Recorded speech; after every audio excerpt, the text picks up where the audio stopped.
control the vertigo.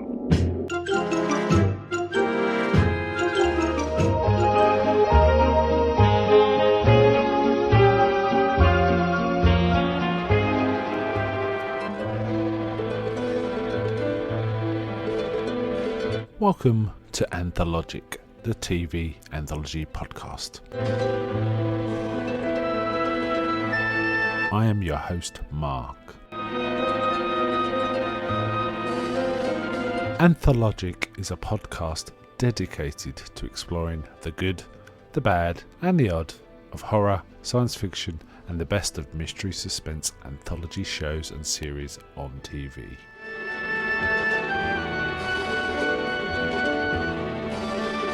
Join me as we slip through the cracks of reality to approach the extremes of experience, where we can peruse the stories and art of a sinister fairground of strange and wonderful rides.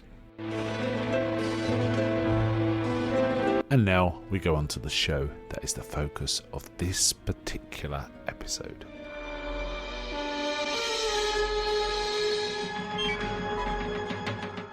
Welcome to this episode of Anthology with your host Mark. Today we are talking about another episode from The Outer Limits. It is called The Borderland. It's episode 12 from season 1. First aired on the 16th of December 1963. So it's about 57 years old at the point of recording this. Directed by Leslie Stevens, written by Leslie Stevens. So with cinematographer John Nicklaus. This is an interesting episode. Not a good episode, I'd say, but an interesting episode. It departed somewhat from the sort of central idea of the show's producer, Joseph Stefano, to always include a bear, what he called a bear, in the episode, which is some sort of entity, usually monstrous, that precipitates fear and tension and action and drives the story. Now, the bear didn't have to be particularly, the bad guy in it. It was sometimes something misunderstood or something like that. But there was always this bear. This is one of the few episodes of season 1 where that was not the case. There wasn't really a central bear as such. And it suffered, I think, from that. This was actually the second episode made, but the network did not like the fact it had no obvious monster or sort of scary presence, and wanted it shunted towards the mid season, which is what happened. It became episode 12. Joseph Stefano himself kind of had a bit of problems with it. He felt it was a little cold, I believe, and indeed it's kind of a lot of techno babble and sort of exciting looking stuff, but there's no human. There seems to be very little human drama, and what there is feels a little underwritten, so it suffers a little from that. The main actor in this is Mark Richman, who is pretty good. He's appeared in all sorts of TV and movies over the years. He looks a bit like Martin Landau, if that helps. But he has appeared in stuff like, in the 60s, The Fugitive and Voice of What Will I See and The Invaders. And then later on in things like Hawaii Five-0, Bionic Woman. And he's even done a little comedy. For example, he appeared in a few episodes of Three's Company as the Reverend Snow, Chrissy Snow's father, if that helps. And then later shows such as Knight Rider. And even appeared in some later movies such as The Naked Gun 2.5 and Friday the 13th, Part 8, Jason Takes Manhattan. And so he's got a fairly, you probably know his face if you saw him, if that helps. He's that kind of guy. Now, this actually opens with, as many of these mid-season ones seem to be, they show a shot or sort of edited highlights from sort of near the end or some exciting segment within the story to tantalise the viewer and keep them watching. And this is very selective editing. It's not, the bits they show aren't entirely coherent from the actual bits they're taken from, but so what.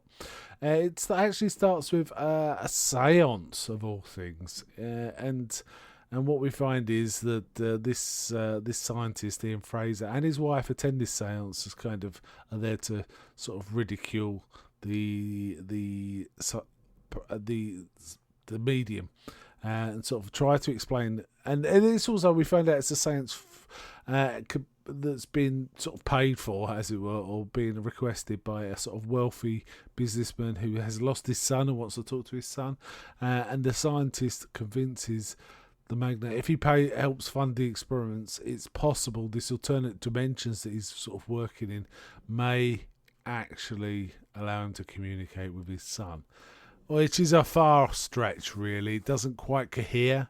But his proof of how he's done this is he shows his hands, and he's got 2 left hands. As part of his experiment, his hand was caught inside a special magnetic field that he was creating, and somehow it got reversed. That's his kind of proof.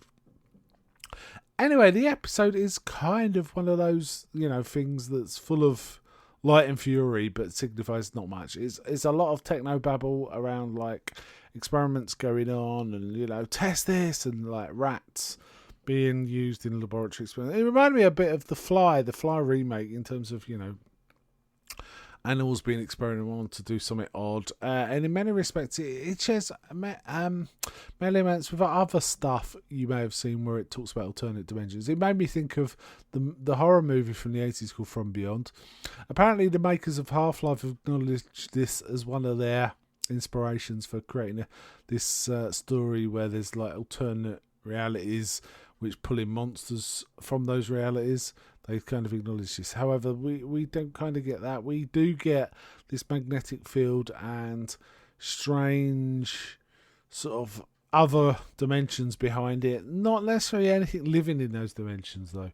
And so it goes on.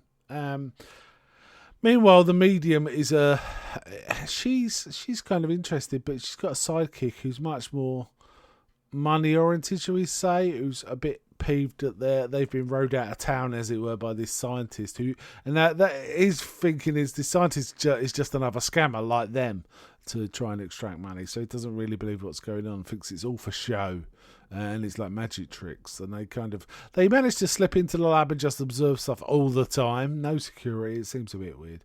But it's going on. I think I did mention his wife is also the scientist's wife is also part of the sort of scientific team, and they're both engaged. She's played by Nina Fock, who we've actually talked about recently on the main podcast about the odd.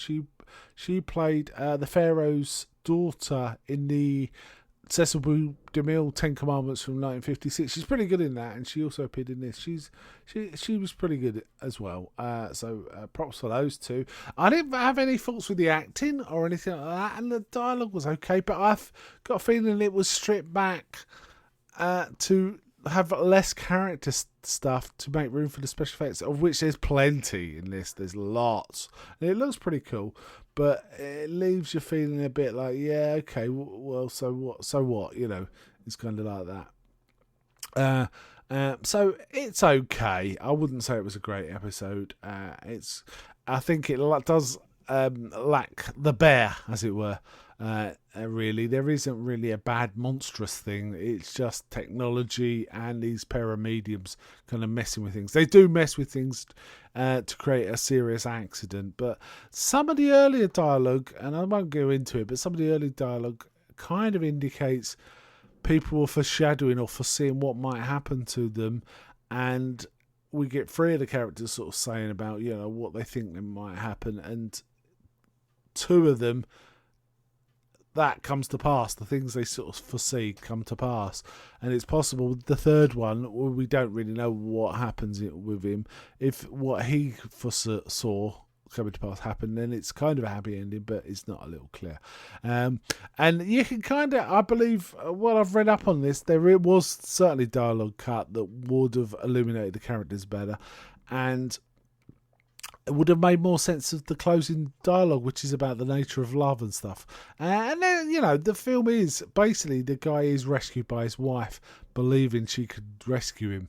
So there is a bit of an element of that, but it's kind of cursory and forced, so it doesn't quite work. So no, this isn't a great episode, I'd say. It looks good. It just didn't grab didn't pull at the heart. Let's put it that way. It didn't engage the emotions, so it was a little problematic. So I think I'll wind it up there. But before I go, may I ask one more thing? Is anybody out there? I'm not.